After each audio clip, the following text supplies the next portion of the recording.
Could you use a $3,500 vacation trip, a new Ford Deluxe sedan, or a television set? Then listen to the Mollé Mystery Theatre for details of Mollé's big new $25,000 contest.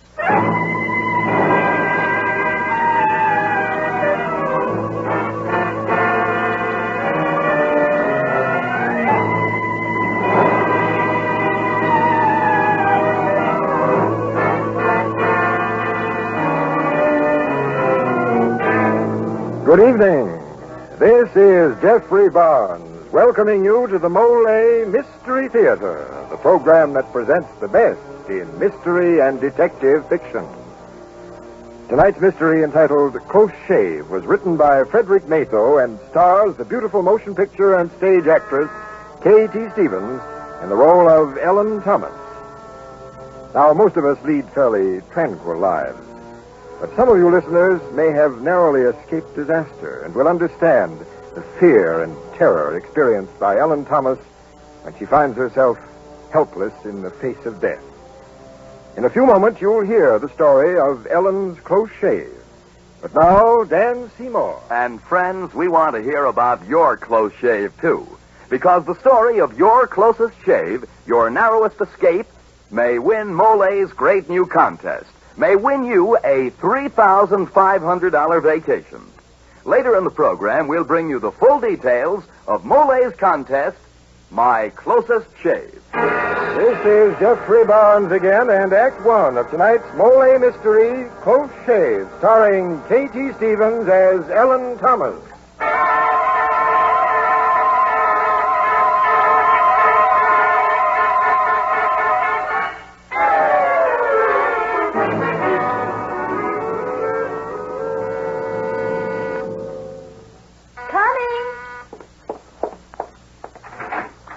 Hello, Larry. Hello, Ricky. Is Ellen home? My darling roommate should be here any minute. Come on in. Oh, thanks. Ellen's boss is away on her vacation. I guess that's why she's late. Ellen's running Mead & Company's payroll department herself these days. Yeah, she's done swell with her new job. Say, you remember old Mr. Bruno at the barber shop? The one who gave Ellen that job as a manicurist when she first came to New York? Yeah. Well, that's what I came to tell Ellen about. He died yesterday. Oh, I'm sorry, Larry. Ricky, I want to show you I found the most divine hat. Oh, hello, Larry. Hello, Ellen. Larry says that nice old Mr. Bruno died yesterday. Oh, I am sorry, Larry. Yeah, the funeral is tomorrow afternoon. I was thinking I could stop by for you and we could go together. Oh, I just couldn't make it tomorrow, Larry. I'm sorry. Oh. You send some flowers for me, will you, Larry? Sure. Ellen, I don't suppose... I wondered if... Yes? I don't suppose you'd have dinner with me tonight. Oh, thanks, but I've got a date. Okay. Well, I better go. Bye, Ellen. Bye. So long, Larry. So long. Oh, Ricky, would you iron my blouse? I'm late now. Are you going out with Tony again? Yes. Little rough on Larry, aren't you? Well, I'm not obligated to Larry. Besides, he's just a barber. Oh, nice going. 1 year in the big city, and our little girl from Grand Rapids has already learned how to be a snob. Oh, now, Ricky, just because I prefer Tony to Larry doesn't mean that I... Sure, honey. Anthony, Drexel, great, fancy stuff. But baby, graduating from manicurist to assistant cashier doesn't give you a diploma to hobnob with the social register. But you were the one who encouraged me to take that business course. That means I want you to get hurt by some rich playboy? Oh, honey, break it off. Don't see him. Call it off. I couldn't. Not tonight, anyway. Why not? Well, he's in trouble. Tony Drake in trouble? The bank's foreclosing on his polo ponies, maybe. Oh, he hasn't said anything, but something's wrong, I know. Now, Ricky, please help me get dressed. I'm so late now.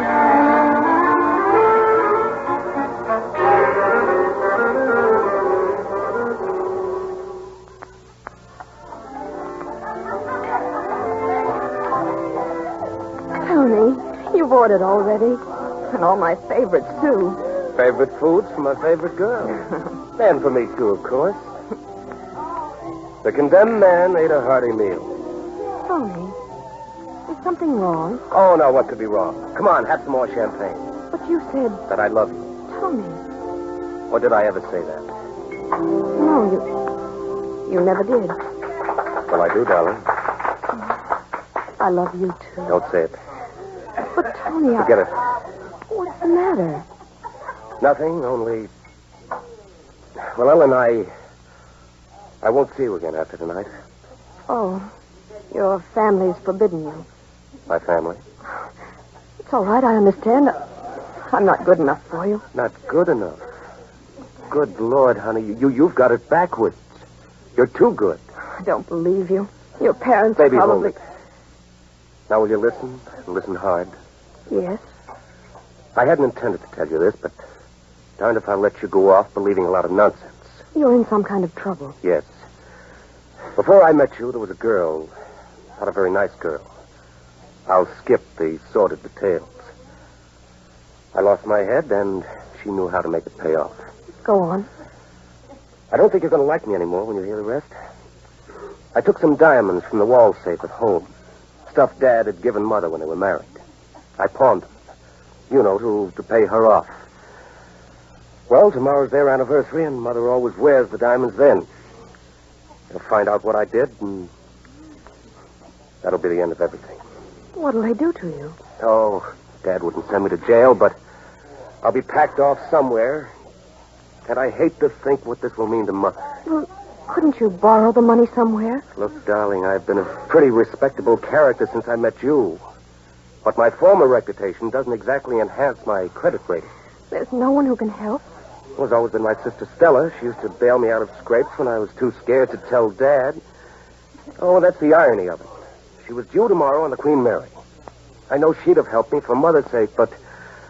Oh, now the ship's delayed by storms and won't be in until Sunday. How much money do you need, Tony? $10,000.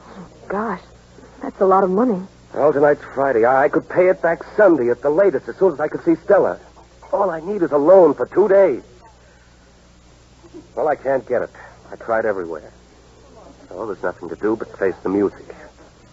Honey, I deserve it, but if Mother... So I'll feel like a murderer.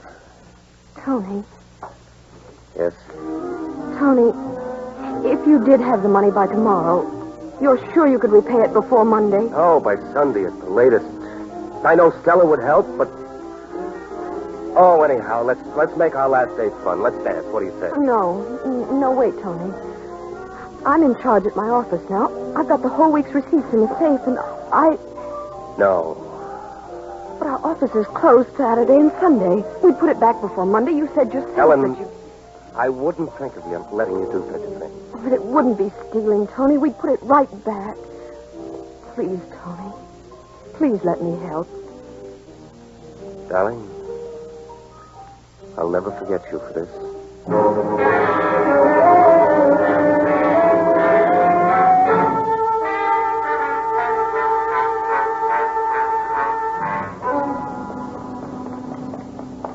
Tony, I got the money. Swell. I didn't mean it so. Here. Thanks, darling. Come on, we'd better walk over to 3rd Avenue and get a cab. Tony. What's the matter? Someone's coming. Step back into the doorway.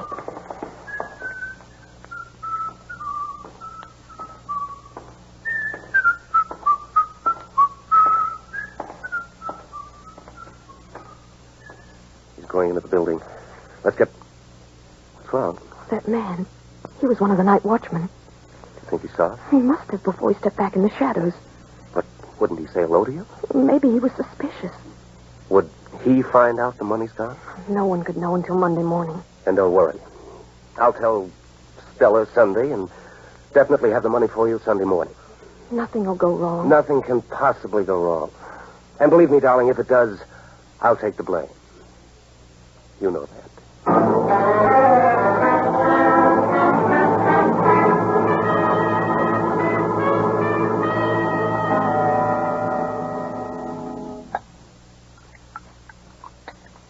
Here's your drink, Tony. Oh, thanks, Stella. You going to call her now? Yes, I think I'd better. She's probably pretty upset. I promised to call her this morning, you know. Probably half out of her mind by now. Hello? Ellen, it's Tony. Oh, Tony, why didn't you call me this morning? I've been at the phone all day waiting for you. Oh, I'm awfully sorry, darling, but it being Sunday, Stella couldn't get the money around town, so we had to go up and see her husband in Stanford. Did you get it? Of course. Oh, thank heaven. Stella and I just got back. That's why I didn't call you until now. I understand, Tony. Though I've been so worried. Oh, sure, honey. Now, listen, I want to get the money back to you. Can you meet me right away? Yes.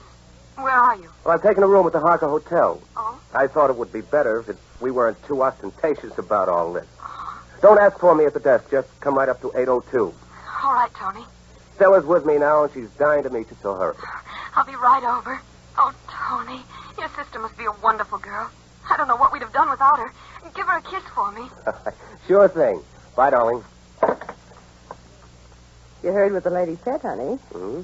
Give sister a great, big brotherly kiss.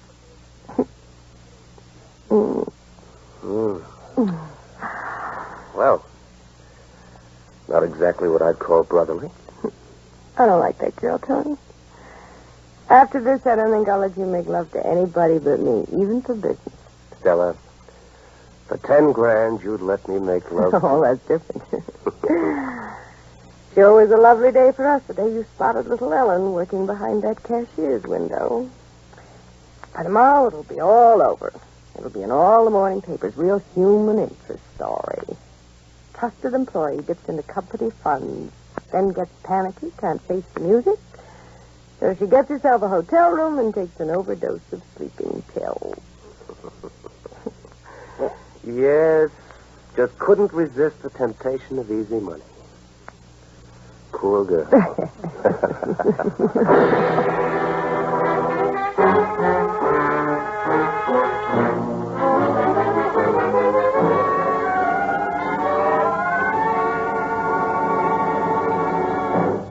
Well, it looks as if poor Ellen stands to lose her faith in Tony, her $10,000, and possibly her life.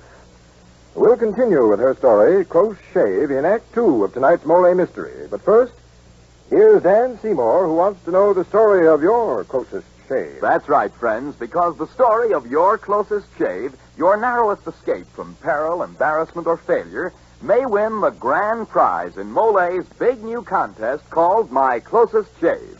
A $3,500 vacation for yourself and your immediate family, or the cash if you prefer. Well, that's certainly a grand prize, Danny. Yes, Mr. Barnes, and that's only one of the prizes. The next 5 winners each get a new 1949 Ford sedan. The next 10 winners get either an Emerson table model television set installed or Emerson's new radio phonograph. Also, 25 cash prizes of $100 each and 50 cash prizes of $50 each. How do you enter the contest, Dan? Get the printed contest rules and suggestions from your druggist. Then write the story of your closest shave in not more than 200 words. The originality of the story is what counts, not the literary quality, and the judge's decision will be final. Send your entry with the 2 end flaps bearing the name Mollé from any Mollé carton. Mail it to Mollé, Post Office Box 49, New York 8, New York, with your own name and address. Send your entry to Mollé, Box 49, New York 8, New York. Send as many entries as you wish, friends, including 2 Mollé carton end flaps with each entry. Remember, there are $25,000 worth of wonderful prizes. 107 prizes in all, including trade prizes. Your close shave may be the big winner. So send your Mollé contest entry soon. This is Geoffrey Barnes again, returning you to the Mystery Theater and Act 2 of Close Shave, starring K.G. Stevens as Ellen Thomas.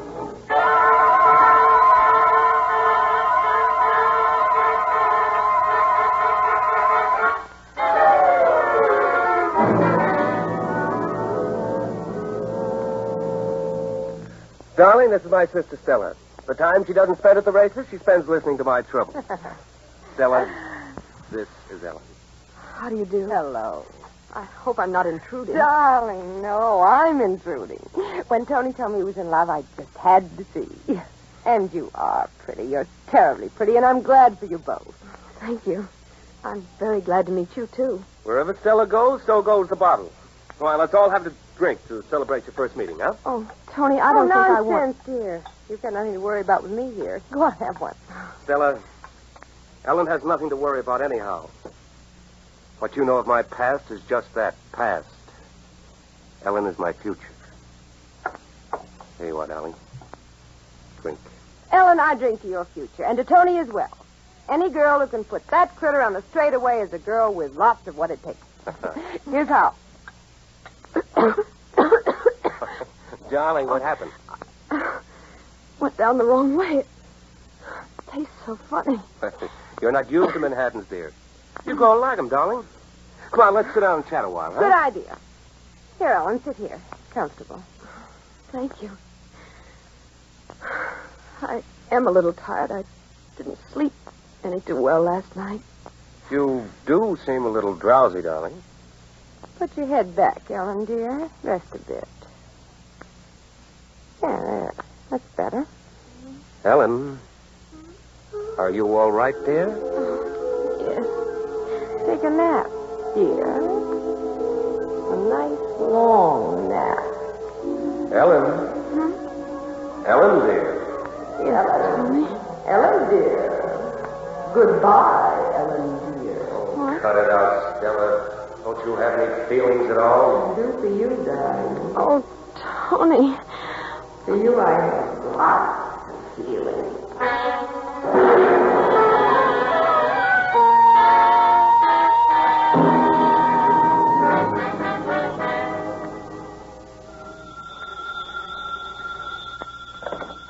Hello? Lawrence Field, please. Speaking. Laurie, this is Ricky, Ellen's roommate. Oh, yeah. Hello, Ricky. I'm worried about Ellen.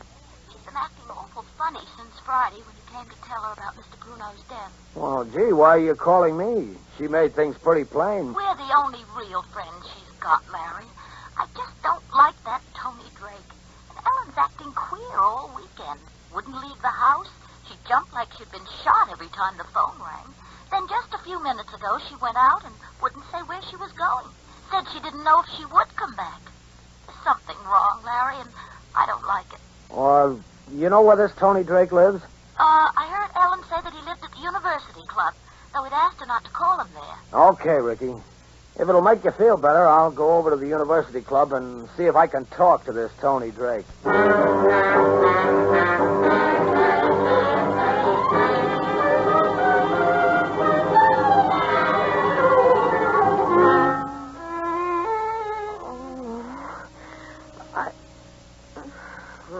Great.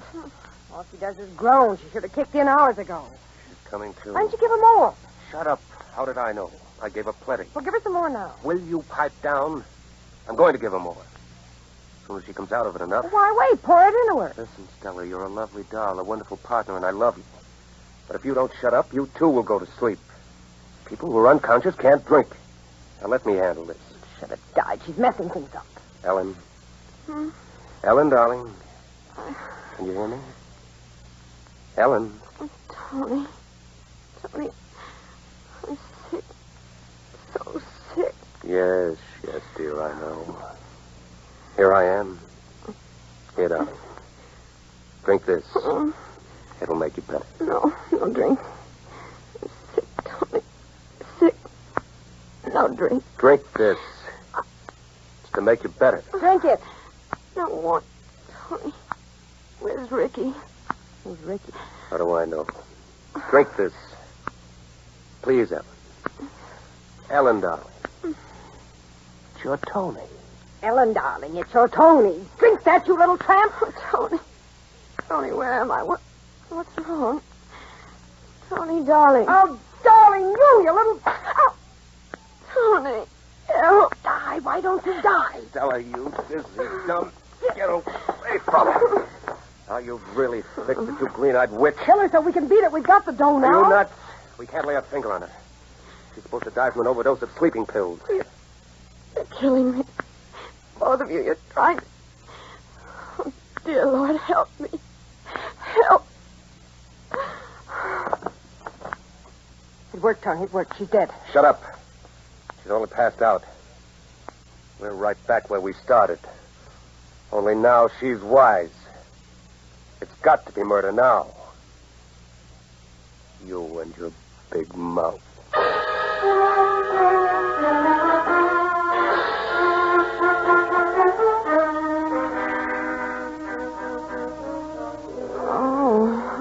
Coming out of it again. Not a good that'll do if she won't drink the stuff. Oh, brother, Stella, you're sure fouled this up. Maybe not. But, Tony, did you take a room next door in her name? Sure. I figured after she died, we could take her in there and no one could trace her to us. No one here has ever seen me with her. All right. How about the window? What? She's loaded with sleeping pills. She wakes up. She's still scared of facing her boss on Monday, so she jumps out of the window. This is cleaning out for us. Stella, that's it. Her window's over this same court. Toss her out here, then fix the window in her room to look like she fell from there. It's good. Ricky. She's come out of it. You play along now. I've got an angle. Ellen? Ellen, can you hear me? Yes. Ellen, listen. We decided not to go through with it. If you'll do just as I say, don't shout, behave yourself. I will, yes. Good. Now, first you need air. You've got to have some air to come out of this. You've had an overdose of sleeping pills. Get her over here. I'll open the window and let the breezes in. Come on. Hang on a minute. Try to walk over. That'll wake you up. There. That's it. Now. Move your arms. Get the blood going. Move. That's it. Breathe deeply. Breathe. Better? Yes. Yes, it's good. My head's clearing. What'll you do to me? Will you let me go? Please, will you, Tony? Never mind for now. Just stay close to the window. Breathe deep. You feeling better now? Yes, a lot better. Okay, Tony. Fine. Now, baby. What are you doing? No, please. Come on. Don't let her scream. Right. No, please. Oh, now, out you go.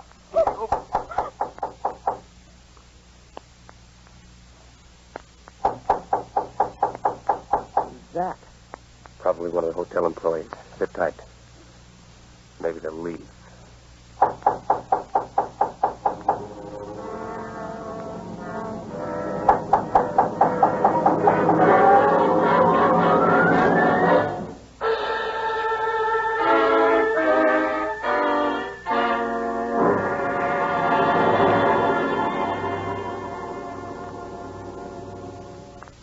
This is Geoffrey Barnes again. In just a moment, we'll bring you Act 3 of Close Shave, starring K.T. Stevens. Now, a word from George Putnam. Every day, more and more people are discovering that to get real relief from the most common kind of dandruff, they must destroy the germ called Pityrosporum ovale, which many outstanding authorities say is its cause. You see, merely washing or brushing away loose dandruff has no effect whatsoever on this germ. But one thing that does work is double danderine. For double danderine actually kills this germ on contact. Even in severe cases, results with double danderine have been amazing. And the reason for double danderine's astonishing effectiveness is a special ingredient, an active antiseptic so remarkably efficient many hospitals use it. In double danderine, we call it Alzan. So stop trying to combat this dandruff with ineffective methods that actually are no better than plain water. They can't compare with double danderine, for double danderine destroys the cause. If you're not completely satisfied, you'll get your money back. Get double danderine tomorrow.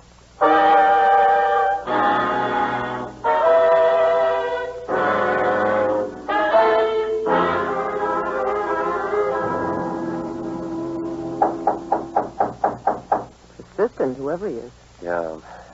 Look, Stella, you see who it is. And Ellen, you see this? Yes, a gun. You better say the right things, do you understand? Well? Oh, yes. Yes. Okay, Stella. Hello. Hello. Mr. Tony. I'm Tony. Come in. What can I do for you? Well, I wanted to... Ellen. Larry. Oh, friend of yours, darling? Yes. Why, Larry, what brings you here? Ricky was worried about you and called me. And I found out plenty. Listen, Ellen, this guy's a phony. I checked at the university club. This guy's not Anthony Drexel Drake. His name is Tony Sumac. He's the gym instructor at the club. You'd better explain to him about our marriage, darling. Larry, you should mind your own business. I know all about Tony, and I don't care. We're going to be married. Oh. Isn't that wonderful? As an old friend of Ellen's, you should be happy for her. I think she's a darling. I love her to death already. I see. Well, okay, that takes care of that. So long. Larry, Yeah? will you do me a favor? What? I had a date. I want to call it off, and I'm too busy, as you can see, and Bruno's waiting for me. Bruno? But how... Yes, poor boy, he's waiting for me. Tell him I'm sorry. You understand, Larry? I'd rather not see him. Yeah, I understand. So long. You should have your head examined, Tony. Now what? Why'd you let him go? Don't you see, the suicide's out. When her body's found, he'll know about us. She'll write the whole thing shut. Look, let's just tie her up and get out of here. And leave her to shoot her mouth off later? But I won't say anything. If you'll just let... What? Get it, Stella. Yeah. Oh, forget something? Yeah, I guess you'd say I did. I got to thinking I acted kind of sore and all. Look, I'd like both of you to know Larry Fields is no sawhead. Oh, sure, we know that, don't we, Ellen? Yes, of course. Of course, Larry. I mean, well, congratulations. I hope your marriage will be very happy. Let's shake on it, Tony. Why, you bet. Hard luck on you, but here's my hand on it. That's how things go. It sure is, Tony. Ow! My arm. Let go. Sure, I'll let you go. Larry, in his pocket, a gun. Okay. I got it. You, sister, just stand still. You all right, Ellen? Yes. Okay, grab the phone and call the desk. Well, what'll I tell him? Tell her to get the police up here. Hello? Hello? This is room 802. Get the police up here. Hurry. Yes, 802. You sure you're okay, Ellen? I guess I am, but I was so frightened you weren't coming back. Well, I was so mad at you, I got halfway down the hall before I remembered Bruno was dead. That sure was a close shave. Oh, Larry. You'll never know how close.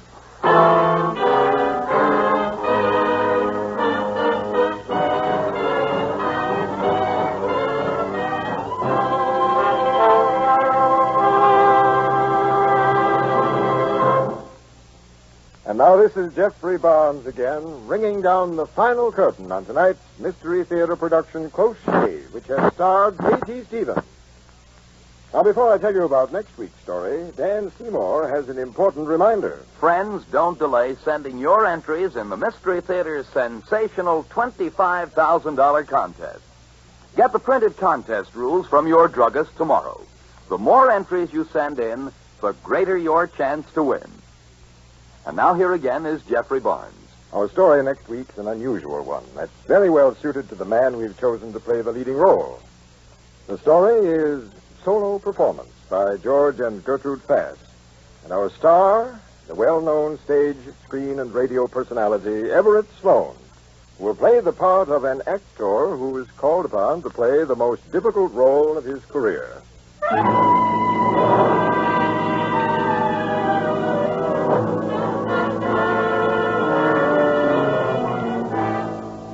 The original music for the Mollé Mystery Theater is composed and conducted by Alexander Sendler. Bill Quinn and Elspeth Eric were featured in tonight's performance. Any resemblance between the names and characters used on this show and any actual persons, living or dead, is purely coincidental. And now this is Dan Seymour saying goodnight until next week at this same time, when the Mystery Theater presents Solo Performance, starring Everett Sloane.